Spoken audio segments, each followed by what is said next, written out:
Assalamualaikum warahmatullahi wabarakatuh. Oke, kali ini saya akan membahas legenda misteri Jembatan Merah Jatibarang Widasari. Legenda misteri Jembatan Merah Jatibarang Widasari. Zaman dulu, tepatnya di wilayah Jatibarang, ada perperangan antara antek-antek orang Belanda dari Jawa Tengah dengan masyarakat pribumi asli Indramayu. Bisanya terjadi perang tadi yaitu akibat masyarakat Indramayu menuntut upah kerja ke orang Belanda, tapi seharusnya orang Belanda memberi upah bayaran ke para pekerja. Malah orang Belanda memukul atau menghajar para pekerja yang minta bayaran, yang akibatnya para pekerja ingin bergabung jadi satu supaya bisa mengadakan perlawanan dengan orang Belanda. Tapi masyarakat Indramayu kewalahan menghadapi antek-anteknya orang Belanda. Akhirnya masyarakat Indramayu berpikir, bisanya ada pembangunan jembatan merah penghubung antara Jatibarang, Widasari yang dipimpin orang Belanda. Pasti ada persetujuan dari Bupati Indramayu. Lalu semua masyarakat Indramayu yang dipimpin Ki Totoran bersama Ki Kadrawi berangkat menuju ke Pendopo Indramayu untuk minta pertanggungjawaban Bupati. Tapi sesampainya di pendopo bupatinya tidak ada. Akhirnya masyarakat menyebar mencari keberadaan Bupati Jalari. Ternyata Bupati Jalari tadi ada di pinggiran Sungai Cimanuk, tepatnya di bawah Jembatan Merah Jatibarang, Widasari. Bisanya Bupati Jalari ada di pinggiran Sungai Cimanuk karena Bupati Jalari sedang meninjau benar tidak di Jatibarang ada pembangunan. Nyatanya memang benar di Jatibarang ada pembangunan jembatan. Pembangunan jembatan tadi dipimpin oleh orang Belanda, dimandori oleh Ki Taliwongso, yang jadi pemborongnya yaitu Ki Wirya. Pada akhirnya dengan rasa sedih Bupati Jalari berucap dalam hatinya, Masya Allah, bawami sekali air Sungai Cimanuk ini. Memang benar kata kabar yang sudah menyebar, kata berita yang sudah nyata kalau adanya pembangunan jembatan ini. Banyak orang Indramayu yang sudah jadi korban pembangunan jembatan merah ini. Rasanya percuma saya jadi bupati di Indramayu kalau saya tidak bisa memberi perlindungan kepada rakyatku sendiri. Tiba-tiba muncul arwah gentayangan di hadapan Bupati Jalari. Arwah tadi minta tolong pada Bupati Jalari. Kata arwah, "Tuan, tolong Tuan, sampai hati Anda tidak kasihan kepada saya." Bupati pun menjawab, "Saya benar-benar kasihan pada arwah dan masyarakat Indramayu semua. Emang siapa sejatinya dirimu?" Arwah pun menjawab lagi, "Saya tumbal jembatan merah Tuan. Nama saya Karsiman dari desa Jatisawit. Saya mati sia-sia Tuan. Dari atas jembatan merah saya didorong oleh Mandor Taliwongso Tuan." Jawab Bupati, "Masya Allah, setega itukah Mandor Taliwongso? Terus apa maksudnya dirimu muncul di hadapan saya?" Kata arwah, "Saya pengen minta tolong Tuan, tolong sempurnakan kematian saya dengan ditaburi bunga setaman, dan tolong sampaikan kepada keluarga saya yang ada di Jatisawit kalau saya ini sudah tiada." Bupati menjawab, "Berarti keluarganya Karsiman belum mengetahui kalau Karsiman sudah meninggal. Ya sudah, jangan khawatir, saya akan melaksanakan permintaanmu." Sekejap mata arwah tadi hilang di hadapan Bupati Jalari. Hilangnya arwah tadi terlihat oleh kedua matanya Bupati Jalari di atas jembatan merah Widasari yang belum jadi ada sesosok gadis yang rambutnya panjang, pakaiannya putih mulus. Dengan rasa penasaran Bupati Jalari akhirnya bicara dengan gadis tersebut. "Ini anak siapa lagi malam-malam berdiri di atas jembatan merah? Terus kemana orang tuanya anak gadisnya dibiarin keluar? Nak turun, jangan di atas jembatan merah, takut nanti jadi korbannya lagi." Tapi anak gadis tersebut tidak menghiraukan himbauan Bupati Jalari, malah dia menangis terisak-isak.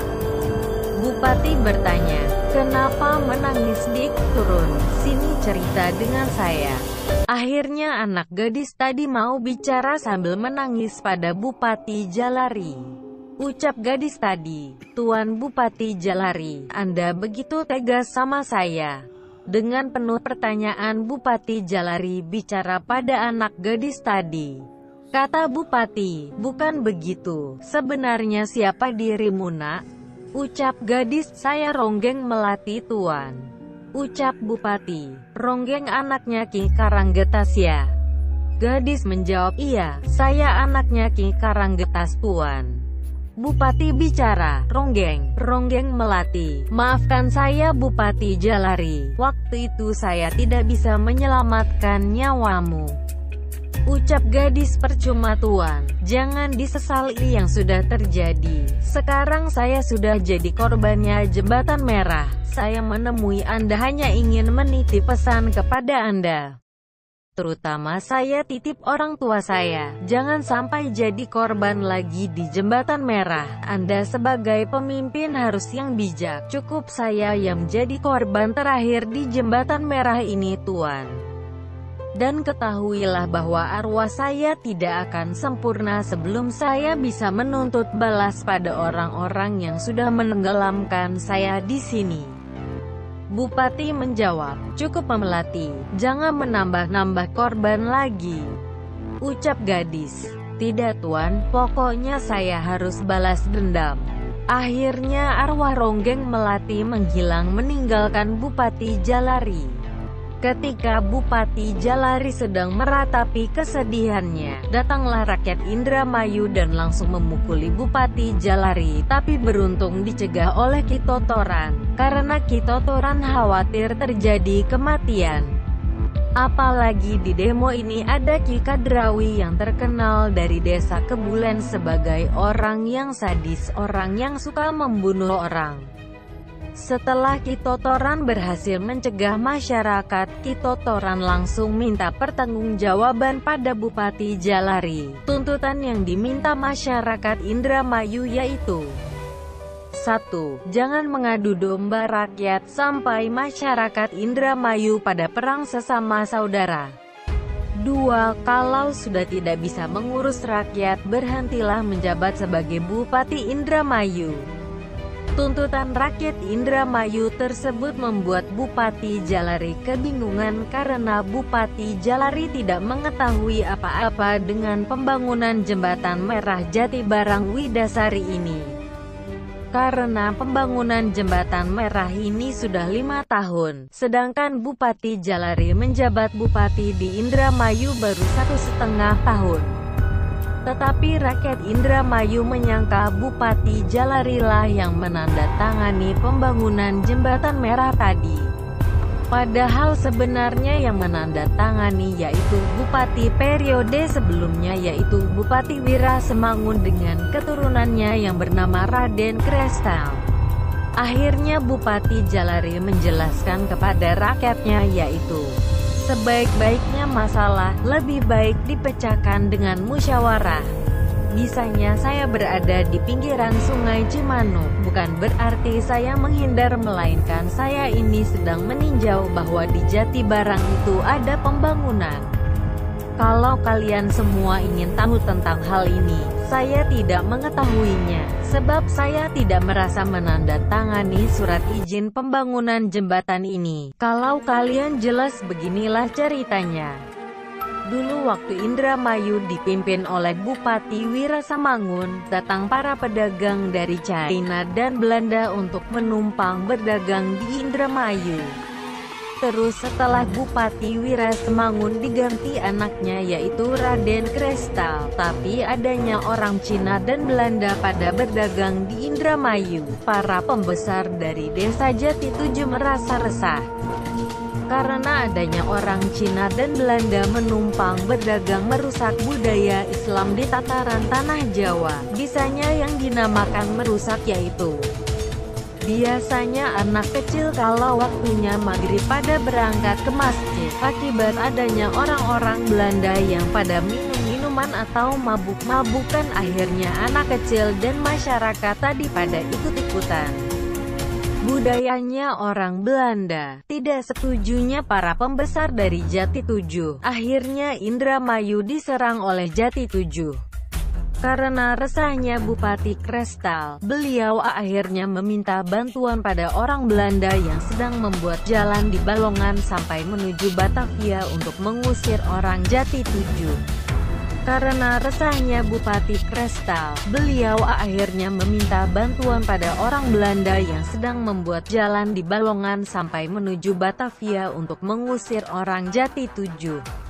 Akhirnya Belanda berhasil menyerang pasukan yang dari Jati 7. Setelah orang Belanda mengusir orang Jati 7, orang Belanda menagih janji Bupati Krestal yaitu meminta bayaran sebesar 11.130 pounds sterling.